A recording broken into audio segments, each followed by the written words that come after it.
राजस्थान के जयपुर में घर में घुसकर हुई श्री राष्ट्रीय राजपूत करनी सेना के अध्यक्ष सुखदेव सिंह गोगामेडी की हत्या में लॉरेंस बिश्नोई के गुर्गो संपत राय और रोहित गोदारा का नाम सामने आया है। अब इनमें एक चीनू नाम की लड़की का नाम भी सामने आ रहा है। राजस्थान पुलिस के एनकाउंटर में मारे गए आनंदपाल सिंह की बेटी चीनू अब उसके गैंग को दुबई से ऑपरेट कर रही है।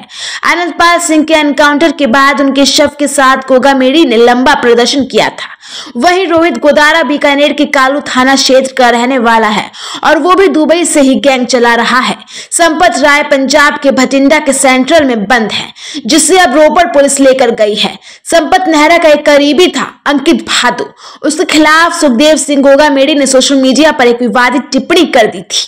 वो बाद में पुलिस एनकाउंटर में मारा गया। उसके बाद भी गोगामेडी ने कुछ टिप्पणी की थी, तभी से संपत नेहरा उन्हें मरवाना चाहता था। इस हत्याकांड की जांच के लिए बनाई गई एसआईटी की एडीजी दिनेश अहमद ने बताया कि अब तक 200 संदिग्धों से पूछताछ की जा चुकी है।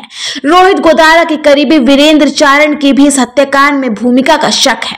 वो राजू ठेहड़ हत्याकांड में भी आरोपित है। उससे जुड़े 60 लोगों से पूछताछ की गई है। वहीं दोनों शूटरों रोहित राठौड़ और नितिन फौजी की तो तलाश है ही। वहीं चीनू का नाम भी राजू ठेहड़ हत्याकांड में आया था। आनंदपाल सिंह की छोटी बेटी योगिता कंवर नागौर के सावराद में परिवार के साथ रहती है। वहीं चीनू को पढ़ने के लिए दुबई भेजा गया था, जहां से वो वापस ही नहीं आई।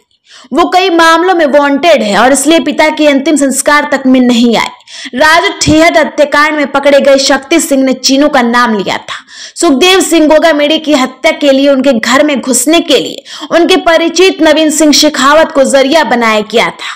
हमलावरों ने मौके पर ही उसे भी मार डाला था। सुखदेव सिंह गोगामेडी के अंतिम संस्कार के बाद उनकी बेटी उर्वशी मीडिया के सामने आई है। उन्होंने कहा है कि उनके पिता को गद्दारों ने मारा है, लेकिन वो मरे नहीं बल्कि अमर हो गए हैं।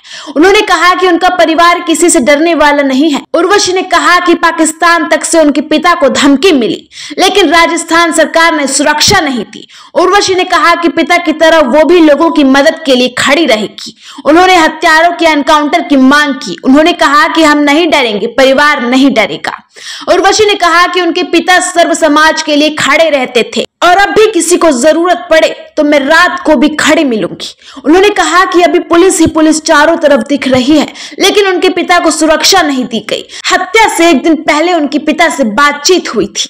हत्या के समय वो स्कूल में थी। उन्होंने कहा कि उनके पिता कहते थे कि राजनीति में आगे रहना है और मैं उसे पूरा करूंगी। उन्होंने पॉलिटिक्स को अपना लक्ष्य करार दिया था।